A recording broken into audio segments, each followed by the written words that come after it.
Hello friends, and welcome to your Friday extended daily tarot reading with me, Intuitive Renee. So as is customary on a Friday, we do, as I said, a slightly extended version where we are covering the energies of Friday, Saturday and Sunday to see what is it that we need to be aware of, or what is it that we're going to be navigating and handling, and what do we need to know. So I have chosen two amazing decks, as always, to work with this weekend. So the oracle that I've chosen, which is this one over here, is the Signs of the Times Oracle. And the tarot deck that I'm using is the Everyday Enchantment Tarot by Poppy Palin. So let's get from the oracle an idea of the theme that we're going to be navigating and dealing with for this weekend. So the general theme, the general energy for the weekend, Friday, Saturday and Sunday, 20, 21 and 22 of December. Okay, shuffled, cut, and we have a card, just a single card, because it's just one card to set the theme. And let's have a look and see what our theme is. We have tree and ancestry. So we have a t-shirt, and on the t-shirt is this logo that talks about a family reunion, and it says honoring our roots, which is what ancestry is. It is card 42, which, as you know, is the answer to the universe. And if you don't know why 42 is the answer to the universe, I don't think we can be friends. Because 42 is the answer. Right, I'm going to shuffle the tarot while we chat about the tree and ancestry. I am a tree lover. I am also a tree hugger, but I'm also somebody who understands ancestry and works with ancestors and ancestry all the time. So what is this? Well, it is understanding that our roots, which is what created us years and years and years ago, still holds true with who we are.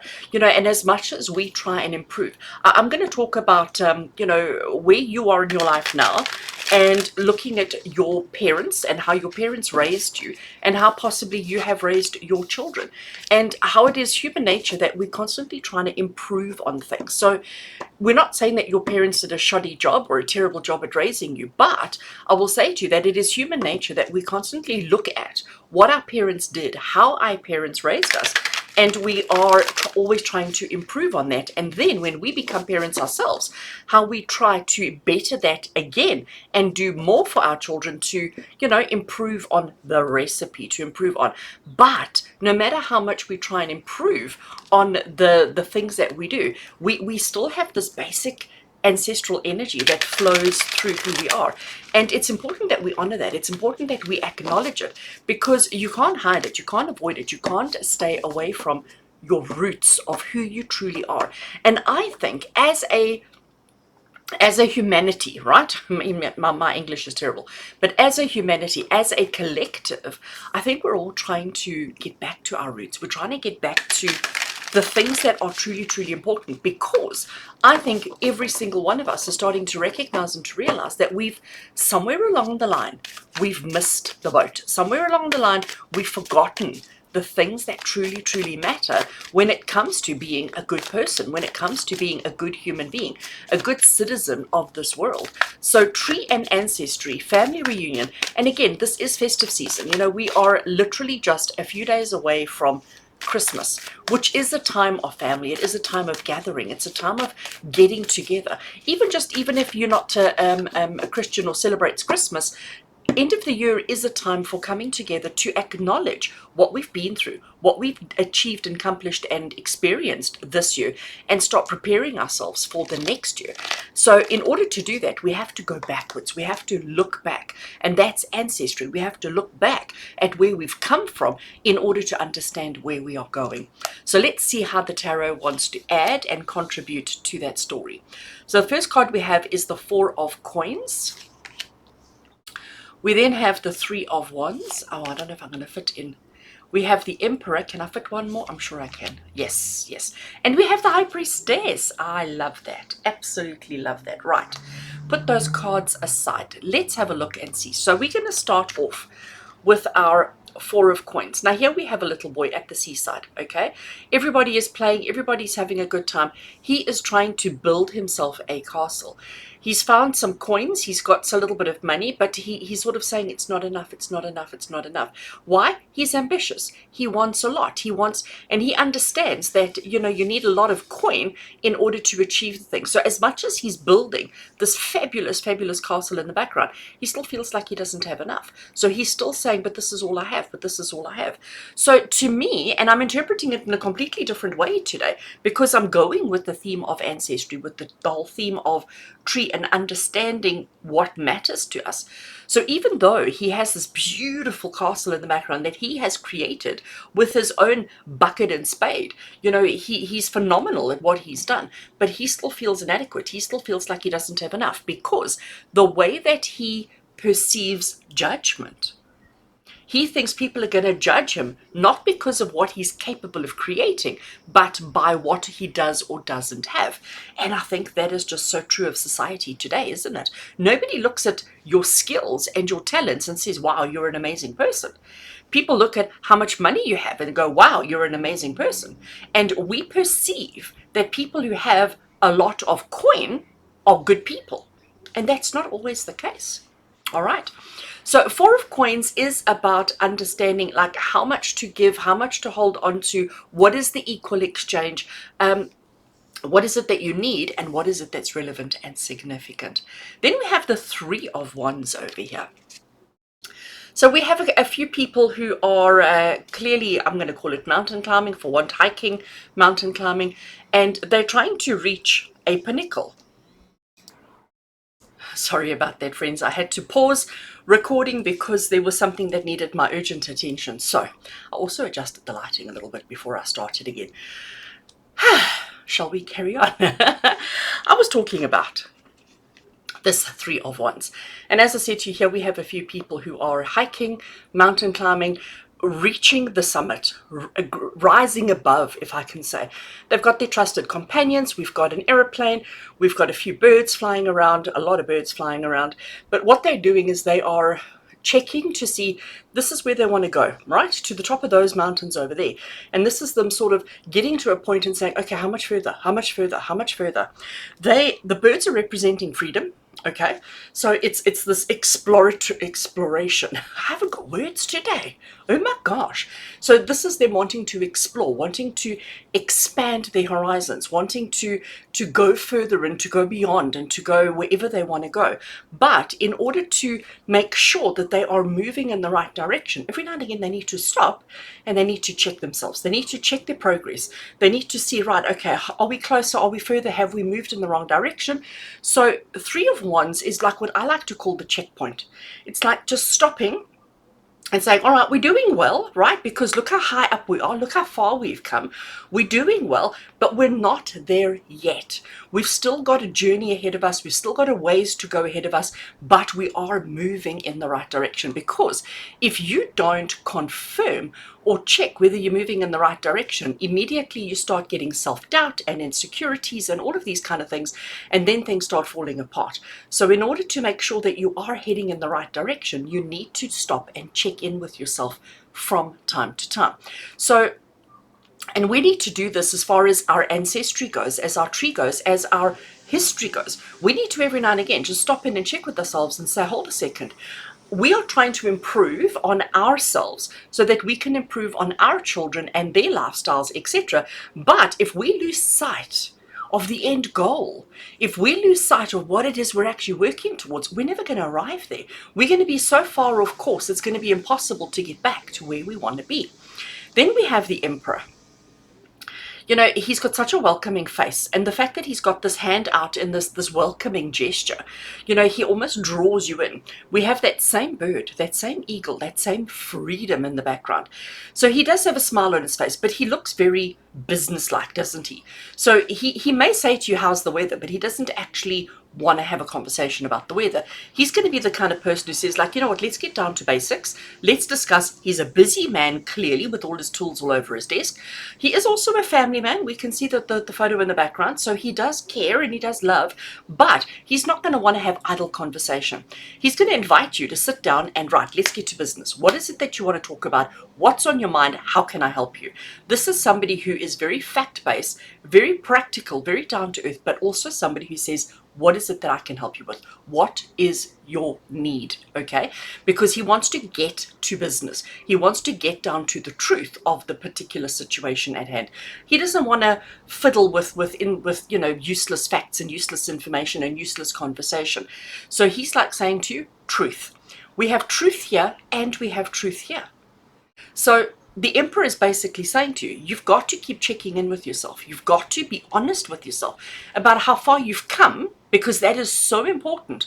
But what is more important is how much further you've got to go. We need to stop judging ourselves based on other people's perceptions.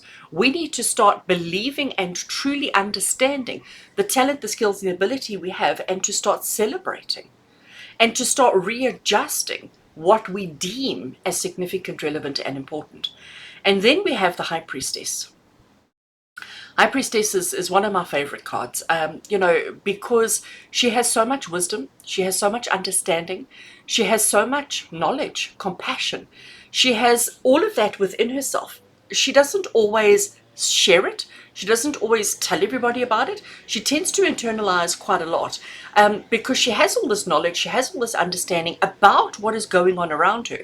Now, if we look at this particular artwork as an example, we've got trash cans. She's sitting out on the curb. It's almost like she doesn't have a home base. We've got foxes, which are sly. She's got the mirror, which is where she can see her truth, where she looks at herself.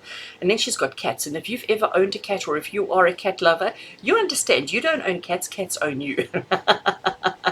So she has her book of knowledge. She has her book of understanding. And in this bag, she has all the tools and the resources that she needs. But people will judge her negatively for where she's sitting and her circumstances, but she knows that she's richer than anybody else. So I see this High Priestess very much like this Four of Coins. I see these two as having knowledge around their strength, their capabilities, and their understandings. But it may not be the way that everybody else perceives it or the way that everybody else expects it of us. But it's about having that inner knowledge, that inner truth, that inner understanding of your own personal riches, of what makes you a good person, what makes you a decent human being. And when we look at our ancestry, are we making our ancestors happy? Are we following in our lineage? Are we actually truly improving our lineage to such an extent that where we're heading, where we're going, is going to make them happy and proud? Is it going to make you happy and proud? Because I think we are so, what's the word, herded, right? I don't know. I feel like sometimes we do what society expects of us, but nobody's actually stopped and thought, well, where is society driving us? Where are we going? What are we actually working towards? And are we doing the things that actually feel right for ourselves? Or are we doing the things that are expected of us? So again, over here, somebody has, maybe the situation is, this is not the boy saying, this is all I have. Maybe this is somebody who's offered him a tip, offered him a donation because of the sand art that he's created. And he's looking at it going, do you think my sand art is only worth form? Or is he going, like, I need more, I need less, or like, you've insulted me with this? We don't know what the actual situation is, but what it comes down to is perceptions. And that's High Priestess. It all comes down to perceptions. So how are you perceiving your life? How are others perceiving your life? And what truly matters? What is truly significant? If you don't stop, not wait for people to tell you, okay, you're a quarter of the way and you've still got 3/4 and you need to veer slightly to the right. Don't wait for other people to tell you. You've got to take control of your life. You've got to be confident with yourself as to where you're going, which direction you're moving in, and whether that is what you actually want for yourself.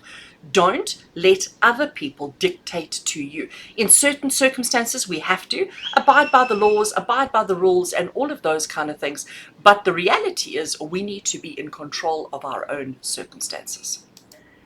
And we need to be the driver of our own reality, the driver of our own truth. So if we go back to our ancestry, we will never be able to completely leave or walk away from our ancestry because it is ingrained in us. It is who we are. It's part of our DNA.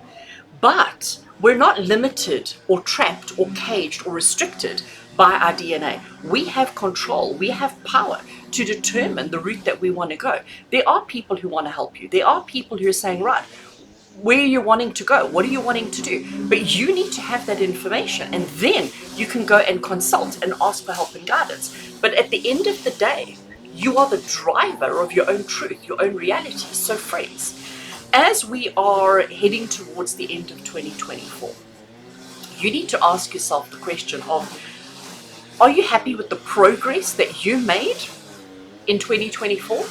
Are you satisfied with where your life is going? Are you a participant? Are you a passenger, or are you the driver of your own life? Are you allowing external circumstances and people and situations to dictate who, what, where, and how you are? Or are you taking control, taking your power, and doing the things that are necessary? So this is what's important. So I really hope that this Friday, Saturday, and Sunday, that this message just makes you ponder and think a little bit about your own life, about your own reality, and that you make the tweaks and adjustments. You know, knowing within yourself, having that peace within yourself, that understanding within yourself that you are enough, that you are amazing, that you are fabulous. It doesn't matter what your external circumstances are. It's what happens here inside your heart and soul that truly, truly matters. And if you have peace and happiness in your heart and soul, your external circumstances really don't matter. But we are so quick to judge our lives and the lives of our friends and family and neighbors by external circumstances, by insignificant circumstances. It's time for us to be real. It's time for us to be honest. And it's time for us to understand that we are on a journey, but we need to know what matters most. And the amount of coin does not determine good person. The amount of coin does not determine happiness. I understand that it helps. I really and truly do. But if you don't have happiness of heart and soul, no amount of money is going to fill that void in your heart.